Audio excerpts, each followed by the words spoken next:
ഇപ്പോൾ ഡിവൈഎഫ്ഐ സംസ്ഥാന സെക്രട്ടറിയും എംഎൽഎയുമായ വി കെ സനോജ് കൂടി നമുക്കൊപ്പം ചേരുന്നുണ്ട്. സനോജ്, നമുക്കറിയാം നിർധനരായ ഒരുപാട് രോഗികൾ അല്ലെങ്കിൽ ഒരുപാട് സാധാരണക്കാരായ ജനങ്ങൾ സർക്കാർ ആശുപത്രിയിൽ എത്തുന്നവർ ആശ്രയിക്കുന്ന ഒന്നാണ് സൗജന്യ പൊതിച്ചോറ് വിതരണം. ആ പൊതിച്ചോറ് വിതരണത്തെ പാടെ തകർക്കാനാണ് ഇപ്പോൾ സർക്കാരിന്റെ നീക്കം. അതായത് കുറച്ചു കാലമായി ഇതിനെതിരായി വലിയ ഗൂഢാലോചന നടന്നുകൊണ്ടിരിക്കുകയാണ്. കാരണം കോൺഗ്രസിന്റെ പല നേതാക്കന്മാരും അവരുടെ തന്നെ ക്യാമ്പുകളിൽ നേരത്തെ ഡിവൈഎഫ്ഐ നടത്തുന്ന മാതൃകാ പ്രവർത്തനത്തെ കുറിച്ച് പറഞ്ഞിരുന്നു. ഇപ്പോഴവരുടെ തിരിച്ചറിവെന്ന് പറഞ്ഞാൽ ഒരു ദിവസം 50,000-ഓളം പൊതിച്ചോറുകൾ കൊടുക്കുകയാണ്.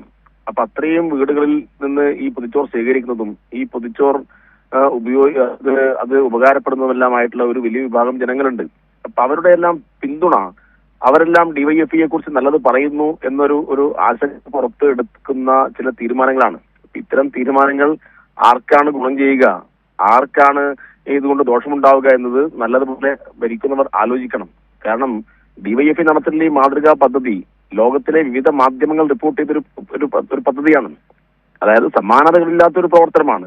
കാരണം ഏതെങ്കിലും ഒരു കേന്ദ്രത്തിൽ നിന്ന് ഫുഡ് ഉണ്ടാക്കിയിട്ട് അവിടെ കൊണ്ടു കൊടുക്കുകയല്ല ചെയ്യുന്നത്. അത്രയും വീടുകളിൽ സന്ദർശിച്ച് അത്രയും വീടുകൾ, അത് കേരളത്തിന്റെ രാഷ്ട്രീയത്തിന്റെ ഒരു ഉയർന്ന ബോധമാണ്. സോദരത്വം എന്നൊരു ആശയത്തെ എങ്ങനെയാണ് ഫലപ്രദമായി കേരളം ഉൾക്കൊള്ളുന്നത് എന്നതിന്റെ ഏറ്റവും പ്രധാനപ്പെട്ട തെളിവാണ്. കാരണം അറിയാത്ത, നമുക്ക് പരിചിതമല്ലാത്ത ഒരാൾക്ക് അവരുടെ കുടുംബത്തിന് വേണ്ടിയിട്ട് മറ്റൊരാൾ ഭക്ഷണം കെട്ടി കൊടുത്തയക്കുന്നു എന്ന് പറഞ്ഞാൽ അത് ചെറിയ കാര്യമല്ല. ഇത് 1-2 ദിവസമല്ലല്ലോ, കഴിഞ്ഞ 10 വർഷമായിട്ട് തുടർച്ചയായി മുന്നോട്ട് പോകുന്ന ഒരു കാര്യമാണ്.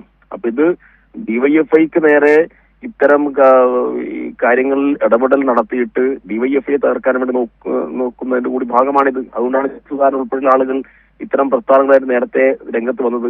നേരത്തെ യുകോന്റെ മുൻ സംസ്ഥാന പ്രസിഡന്റ് പൊതിച്ചോറിനെ ആക്ഷേപിച്ചുള്ള ചില വാദങ്ങൾ മുന്നോട്ട് വെച്ചിരുന്നു. അപ്പൊ ഇതെല്ലാം ആസൂത്രിതമായിട്ടുള്ള കുറച്ചു കാലത്തെ കോൺഗ്രസിന്റെ ക്യാമ്പിൽ നിന്നുണ്ടായിട്ടൊരു ഗൂഢാലോചനയുടെ ഭാഗമാണ്. ഇത് അങ്ങേയറ്റം തെറ്റായിട്ടൊരു കാര്യമാണ്. ഇത്തരം തെറ്റായ കാര്യങ്ങൾക്ക് ഗവൺമെന്റ് കൂട്ടുനിൽക്കാൻ വേണ്ടി പാടില്ല. എല്ലാവർക്കും ഭക്ഷണം കൊടുക്കുന്ന പദ്ധതിയെ പ്രോത്സാഹിപ്പിക്കുകയാണ് വേണ്ടത്. സനോജ്, നോക്കൂ, അധികാരത്തിലേറി വെറും 2 മാസം മാത്രമേ ആയിട്ടുള്ളൂ. ഈ 2 മാസത്തിനിടയിൽ ജനദ്രോഹ നടപടികളല്ലാതെ ജനങ്ങൾക്ക് ഉപകാരപ്രദമായ യാതൊരു നടപടികളും UDF സർക്കാരിന്റെ ഭാഗത്ത് നിന്ന് ഉണ്ടായിട്ടില്ല.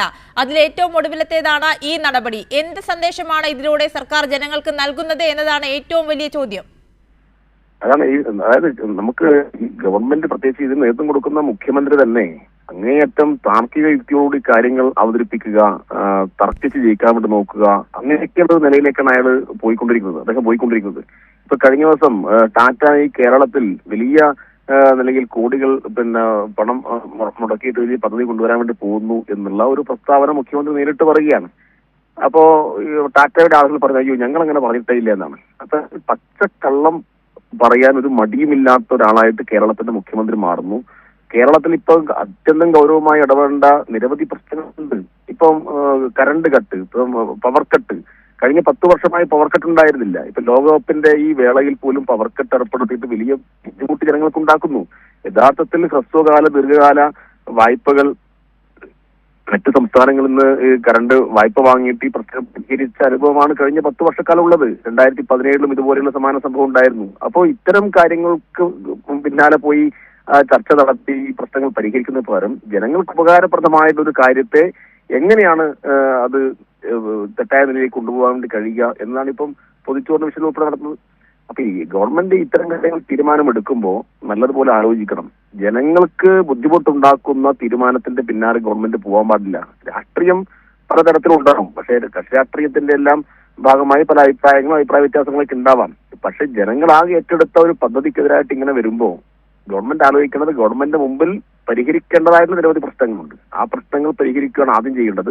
പവർ കട്ട് പരിഹരിക്കേണ്ടതുണ്ട്. ഇപ്പം കണക്ട് വർക്ക് സ്കോളർഷിപ്പ് 1000 രൂപ കൊടുക്കാത്ത പ്രശ്നങ്ങൾ ഇപ്പോൾ ഉയർന്നു വന്നിരിക്കുകയാണ്. ഇനിയിപ്പോ PSC പരീക്ഷ, അതിന്റെ ചോദ്യപേപ്പർ ചോർന്നു എന്നാണ് ഇപ്പൊ മനസ്സിലാക്കിയത്. അതിലും ഗവൺമെന്റ് ഉത്തരവാദിത്വമുണ്ട്. ചോദ്യപേപ്പർ മാറ്റി പൊട്ടിച്ചെന്നൊക്കെയാണ് പറയുന്നത്. ലക്ഷക്കണക്കിന് ഉദ്യോഗാർത്ഥികൾ പരീക്ഷ ഹാളിൽ എത്തിയപ്പോഴാണ് ഈ പ്രശ്നം ഉണ്ടായിരുന്നത്. ഇതിനകത്തൊക്കെ ഗവൺമെന്റ് ഇടപെടുക, അത്തരം കാര്യങ്ങളാണ് ഗവൺമെന്റ് ശ്രദ്ധ കൊടുക്കേണ്ടത്. അതിന് പകരം എല്ലാവരും അംഗീകരിച്ച ഒരു പദ്ധതിയെ തകർക്കാൻ വേണ്ടിയിട്ട് ഗവൺമെന്റ് രാഷ്ട്രീയപ്രേരിതമായിട്ട് ഇത്തരം കാര്യങ്ങൾക്ക് പിന്നാലെ പോകുന്നത് അങ്ങേയറ്റം നിരാശാജനകമാണ്. കേരളത്തിന് ചേർന്നല്ല. ശരി, നന്ദി ശ്രീ വി കെ സനോജ് പ്രതികരിച്ചതിന്.